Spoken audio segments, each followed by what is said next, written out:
Thanks so much for tuning into the trade setup. I'm Neeraj Shah. Well, to be honest, I don't know if the bearish trend will continue or no, but because today might show some bit of modest recovery on the back of what's happening on the global front. So let's take stock of the global news flow first.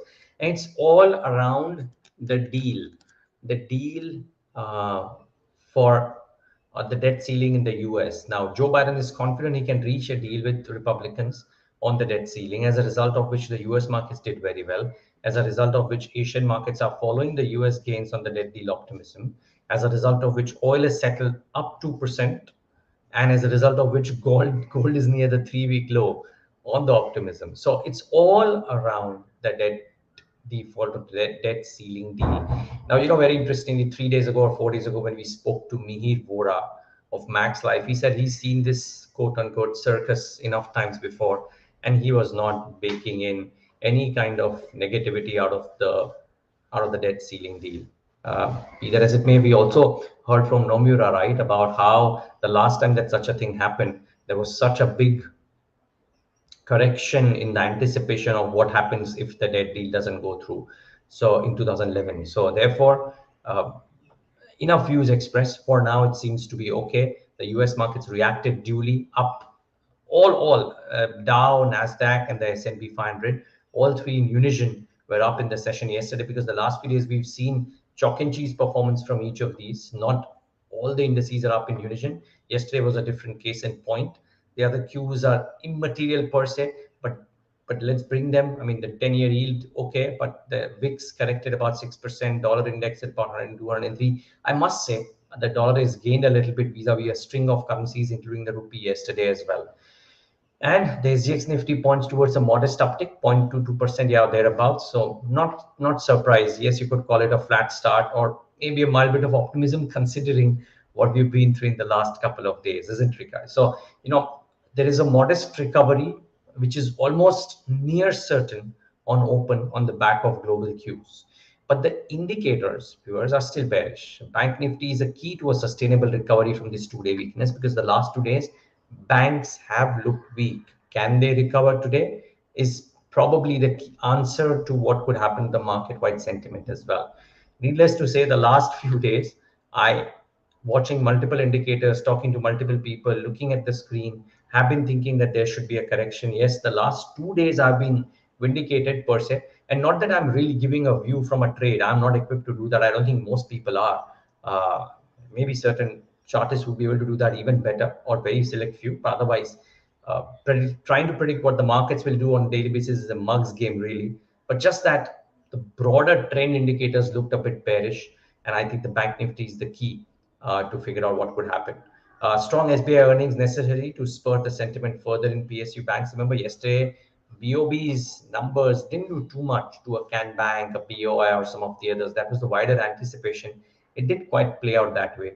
Let's see if SBI can do the trick. And technology is seeing mixed views. Today I've tweeted about a Jeffrey's view on tech, but I'm hearing at least 2 or 3 fund managers talk about how they are selectively nibbling into IT as well. So it is seeing mixed views, but buy-side houses are certainly starting to accumulate some of the key stocks. It's a big day for earnings because it's SBI, but aside of SBI, ITC would be the big one too. That stock has been a rank outperformer, an imperative for that one to do well. Also, what has been a rank outperformer is Interglobe Aviation, imperative for Indigo now to come out and show in its numbers as well that it's the unequivocal leader of the Indian aviation space. Gale, Tata Elxsi, Concor, all of these become interesting. Now, the stocks to watch in the session today. I'll start off with Vedant Fashions, the Morgan Stanley note on Vedant Fashion. Why a brokerage note? Because it kind of describes the event for the day, which is an OFS. So Morgan Stanley is overweight with the target price of 1381. They say that the OFS with the base offer size of 16.99 million shares, 7% stake as of 18th May, which is today. The floor price, just a second, viewers.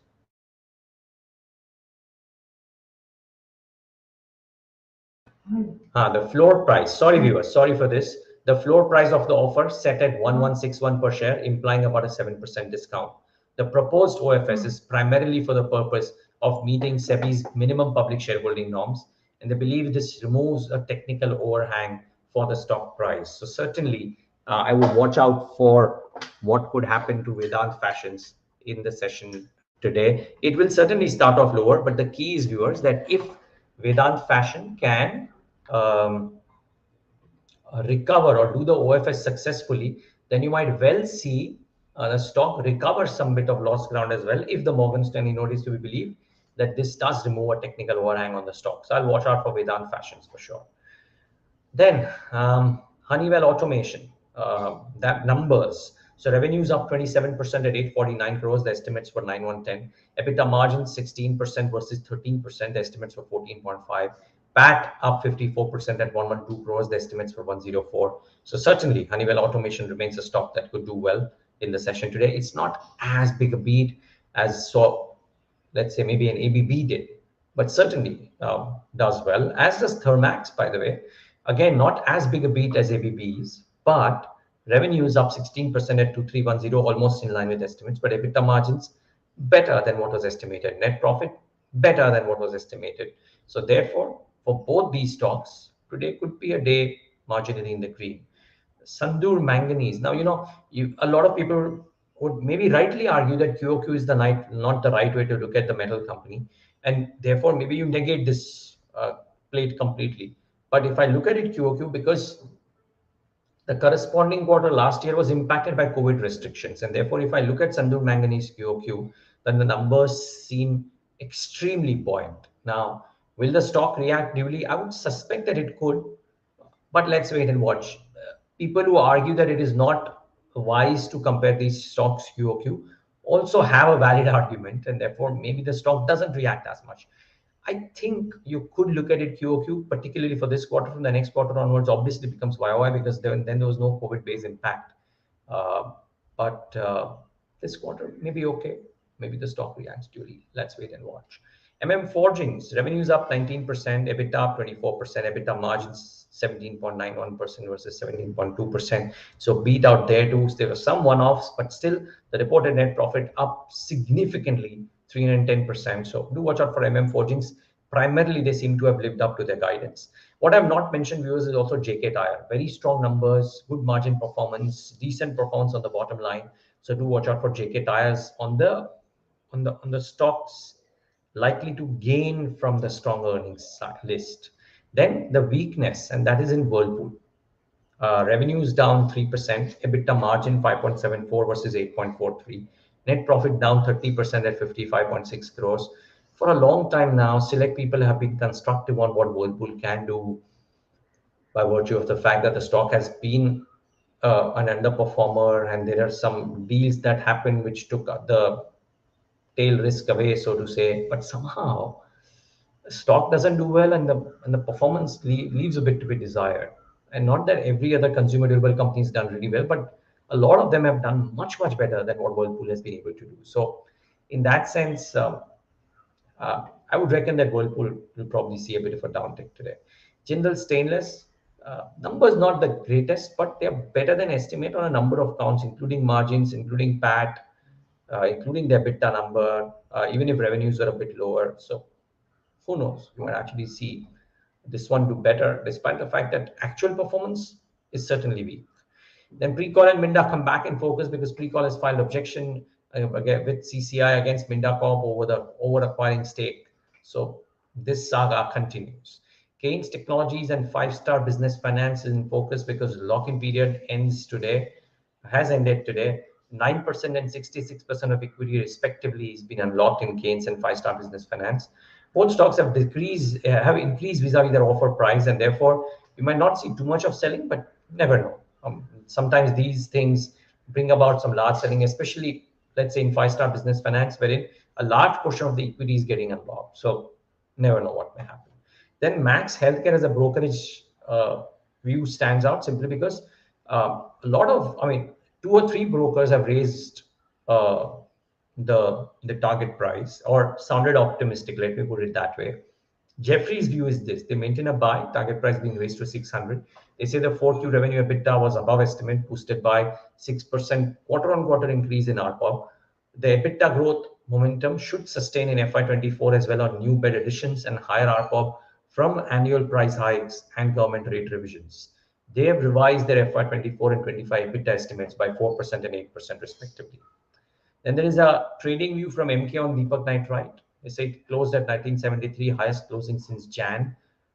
Stock above the 200-day EMA for the first time since December 2022.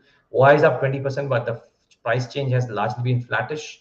And they believe the post-result momentum with the rising RSI could drive the prices further towards the 2070 level. So, well, there's a trading call here. Please be careful if you're trading these ones. Usually, the spec chem stocks actually haven't done really well in the recent past. So, except a few maybe. And Deepak Nitrite numbers were not necessarily the best. They were okay. So, I don't know if there's a case made for some substantial upsides here based on the results thus far. But MK believes that technically and otherwise, looking at the screen, there might be some upside. So you can pick and choose what you want to do here. Lastly, other brokerage recommendations include a Reddington, which has been cut to a neutral at BNP Paribas, or a HAL, which has been cut to an accumulate at CLSA. Devyani has seen consensus, if not pessimism, then caution. Cut to accumulate at CLSA, price target 205. Cut to hold at Jefferies, price target 195. So certainly Devyani could be a stock that might see a bit of a modest pull back in the trade today. So do watch out for this one too. Net, a clutch of stocks that will react to results. Vedant Fashions on the OFS. Oil prices inch higher, but general optimism around the Asian screen and the global screen because of optimism around the trade deal or the deal in the US.